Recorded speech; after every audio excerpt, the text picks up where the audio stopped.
Hello, everybody, and welcome back to my YouTube channel. I am Dr. Dvipika Garg, and I am here to help you people prepare for your NEET MDS examinations.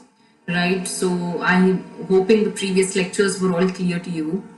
If there is absolutely any doubt, you can drop in to the comment section below. I will definitely get back to you and solve all your queries. So today is a little lighter day where we'll be discussing few MCQs. So after going through the lectures, what you people can do is attempt these MCQs so that you know what you're reading is understood and exactly the same thing, you know where you stand, right? So lightning session for you today, just a few MCQs for you people. We'll be discussing few MCQs. So before I start with the MCQs, let me just tell you certain general instructions keeping your NEET MDS pattern in mind. As I've already mentioned, it will be a 3-hour paper where for each correct response, you'll be given 4 marks. Right, so if your first question is correct, you get 4 marks. If your second answer is correct, you get 4 marks. If your third question, if you answer it incorrectly, you lose 1 mark. So the 8th mark which you scored above from your previous 2 questions, the score which you got, the 1 mark would be deducted, right? So yes, we do have negative marking in NEET MDS examinations. And the third point is no marks given if the question is left unattempted. Okay, so if you're not sure and if you are like absolutely planning to have a fluke answer to that, it is recommended not to do that because you lose 1 mark. So, and it's better not to attempt the question if you're not very much sure of it, because no marks would be deducted. Okay, so with this knowledge, let us move to the first MCQ for today. The question is, relapse in rotated teeth can be avoided. First thing, before we start with the options, let me tell you that orthodontic treatment is one thing and retaining the correction is the most important thing in orthodontics, and it is difficult. Okay, so all the corrections are very much prone to relapse. One such correction which is highly prone to relapse after maxillary expansion cases is your rotated teeth. Okay, they very much tend to get derotated. The derotation tend to get rotate again because the fibers obviously take a very long amount of time to get realigned. So to prevent a rotation, relapse of rotation teeth, what can be done? First option, CSF or precision. CSF, the full form of CSF is circumferential supracrestal fibrotomy. This is not your cerebrospinal fluid of brain. CSF is circumferential supracrestal fibrotomy, right? Wherein with the help of scalpel, we cut the supracrestal group of fibers because they take extremely long amount of time to align themselves and get adjusted to the new position in which they are. Next option is frenectomy. C, by maintaining the integrity of the arch, or D, by extraction of retained deciduous teeth. Retained teeth, right? So the answer here is the relapse in rotated teeth can be avoided by doing a CSF, which is also known as precision, right? Frenectomy, what is frenectomy? It is removal of the frenum by maintaining integrity of the arch. Definitely integrity has to be maintained. How do you maintain the integrity? By making sure that the tooth do not get derotated again, right? So you have to do a CSF. Sorry, the tooth doesn't get rotated again after you have corrected the rotation and derotated it. By extraction of retained teeth, that is a part of your treatment. So the relapse can be corrected by CSF. Next question. In RPE, what is RPE? RPE is your rapid palatal expansion, right? These are few abbreviations which will be very commonly used in orthodontics, so you should be knowing the full forms. RPE is rapid palatal expansion. Palatal expansion, let me just elaborate a little bit about it. It is a very important topic in orthodontics. Palatal expansion can be done either rapidly or there can be slow expansion. The protocols for rapid and slow expansion are completely different. It depends upon the age of the patient, right? So you decide whether you have to go for RPE or slow expansion depending upon the age. We have an absolutely different book on expansion. It was given by Timms, right? It is all about expansion, slow, rapid, everything. However, the question here is on RPE, that is rapid palatal expansion. So when we are going for RPE, activation is done once weekly, twice daily, once monthly. Okay, now in case you know the answer of this, how do you rule out each option and come to the correct answer? Now, as the question indicates, they want rapid expansion. So if you do it once weekly or once monthly, do you think it is a rapid method of doing it? No, it is not. So option A and D are eliminated. So now you should be confused with between B and C, that is twice weekly or twice daily. Now since it is rapid expansion, so the answer is twice daily. We ask the patient to expand or activate their appliance by turning it by twice daily. So that gives us rapid palatal expansion. Okay. Next question. Mesiodens is a supernumerary tooth between central and lateral, between the two central incisors, extracanine or extra premolar. So mesiodens is a supernumerary teeth, yes, and it is present in between two central incisors. I'm sure you all must be knowing this. Mesiodens is present in between two central incisors. It is extremely it is extremely anesthetic. So orthodontic correction has to be done wherein we extract the mesiodens and the space is then closed. Moving on. Anterior Bolton ratio is, if you have gone through my previous videos, you know how much I've emphasized the importance of Bolton's analysis. This is one analysis which you people should be extremely thorough with. Okay, Bolton's is one analysis which tells you how much is the problem, where is the problem, and how do you solve it, right? So anterior Bolton ratio is 77.2%. You all must have done this analysis during your BDS tenure, so I'm sure you must be thorough with it. Moving on. Class 2 elastics are given from. Okay, so for this question, I would recommend not to look at the figure since the figure is basically a next MCQ and my written question is one MCQ. So just forget about the figure right now and let us concentrate on the question which is given. Class 2 elastics are given from. Okay. So if you get a question on elastics, and question is class 2 elastics. So when you get a class 2 elastics, what you have to see is you should look for two terms, canine and first molar, right? Upper canine and lower first molar. So okay, that goes the answer. So basically you should look for canine and first molar. So here if we look canine and first molar, yes, all the options have canine and first molar. Next thing, upper canine is one thing which is of maximum importance. So you cut down to A and C. B and D is removed because they have mentioned lower canine. And we think it is from upper canine. So now we have left with the option of A and C. So upper canine to upper first molar or upper canine to lower first molar. So the correct answer is option C. Class 2 elastics run from upper canine to lower first molar. In class 2 cases, my maxillary teeth are ahead and my mandibular teeth are behind, or my maxilla is protruded and my mandible is retruded.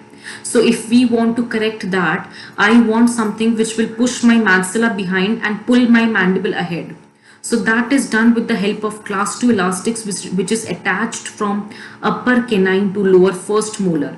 When my elastic is running from upper canine to lower first molar, it will push my maxilla behind and pull my mandible ahead, right? Now, similar question. You see a pattern of elastics here which is running from upper first molar to lower canine. Okay, so when you look at this kind of pattern, which pattern is it? Options, class 2, class 3, class 1. So you know it is not class 2 because we just read that class 2 is running from upper canine to lower first molar. So this pattern of elastics will basically bring my maxillary teeth ahead and push my mandibular teeth behind. This situation is required in case of class 3 where my maxilla can be retruded and mandible is prognathic. Okay, so this is an example of class 3 elastics. Understanding the concept of elastics is very important because you generally get one question on elastics and basically it is class 2, class 3 elastics only. So please remember, for class 2 malocclusion you will use class 2 elastics, and for class 3 malocclusion you will use class 3 elastics. But from where to where they run is one thing which you need to remember. I think it is very simple. You can easily understand the concept. Right? Moving on. RPE. Again, what was RPE? Rapid palatal expansion. Evidence of mid-sagittal suture break.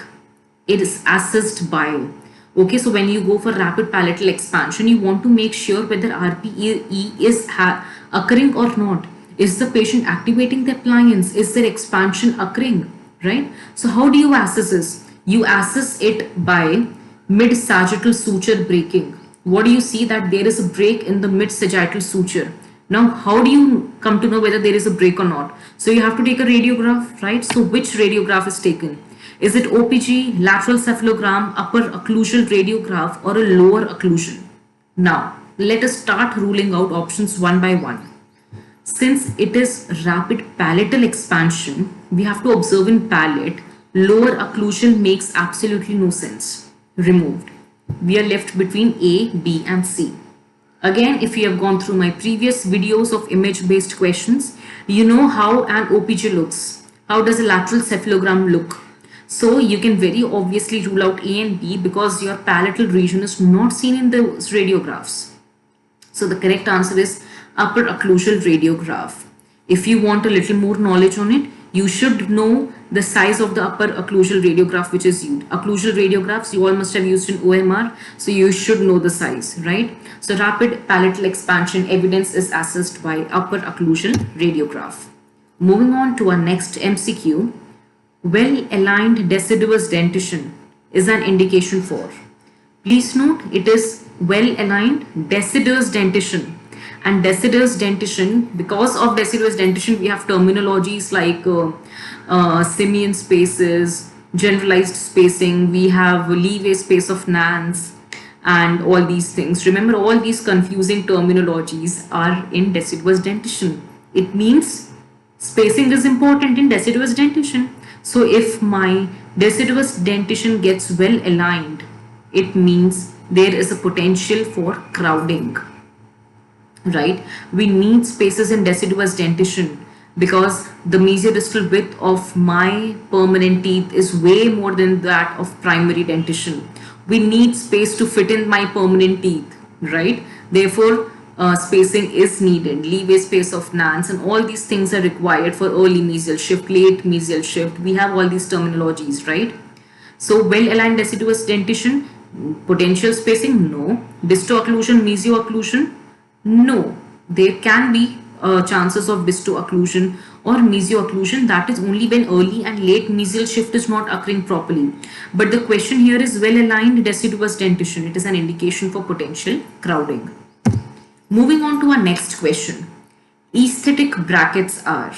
Okay, so one of the major things in orthodontics is the role of brackets. Now brackets can be of varieties like metal, ceramic, self-ligating, ceramic self-ligation, plastic brackets, Beggs brackets, MBT brackets. There are varieties, right? So here the question is of aesthetic brackets. Aesthetic brackets means the brackets which look inconspicuous. Okay, they are aesthetic enough. So metal bracket, this is an example of metal bracket. Do you think these are aesthetic brackets? No, they are not inconspicuous. We can make out if a patient is wearing, if a person is wearing brackets, right? Steel bracket, again, no.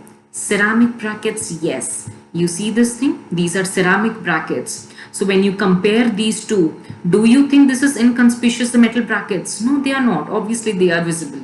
Obvious visibility is there, whereas ceramic brackets do not give this obvious visibility. So therefore they are considered to be aesthetic. Therefore the aesthetic brackets are my ceramic brackets. Nitinol brackets, they are also made up of metal or stainless steel. So they are also not in this category, right? The next question. The term which refers to tooth movement around its long axis is called. Movement of tooth around its long axis. Is it displacement? No, displacement is bodily movement. The entire tooth will move. The answer is rotation. Okay, because it will move along its long axis.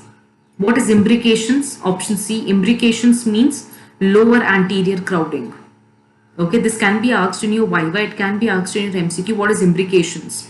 Imbrications means lower anterior crowding. Spacing. Okay, spacing is a different terminology. Transposition, when two teeth change their position, absolutely they change their position, entire tooth has changed, body it has moved, and suppose my central incisor, my lateral incisor has moved in place of canine, and my canine has come in place of lateral incisor. So that is known as transposition. But the term which refers to tooth movement around its long axis is rotation. Okay, these are basically different terminologies which are there in orthodontics. So you should be knowing it. If I don't want that you people should lose out your marks in ortho because you are not very much thorough with these terminologies, or you have heard of it and you're not able to apply it, right? So these are just few MCQ questions which people can do when you have finished a major subject or a major topic, just to lighten yourself up and to take a little break in between. You can attempt these MCQs question along with me. Okay, in case there is any MCQ which is not clear to you, the explanation was not very much clear, you want me to repeat it, or if there is absolutely any doubt, please write down your doubts in the comment section below and you will get an answer to it, right? You have to be very, very, very thorough with your preparations. Okay, taking things lightly will not help you. You get good amount of questions from each and every subject, so each subject is of primary importance. You don't want to lose out on that 4 mark which you get from each correct option, right? So I hope these MCQs were useful for you. If you have got 10 on 10, excellent, very good. Wait for my next series of lectures, wait for my next set of MCQs which are coming. So I think, yes, this is how we'll be doing it.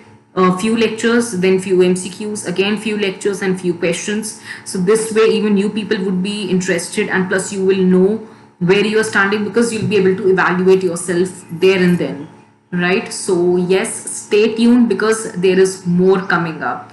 Okay, all the best students. Thank you very much.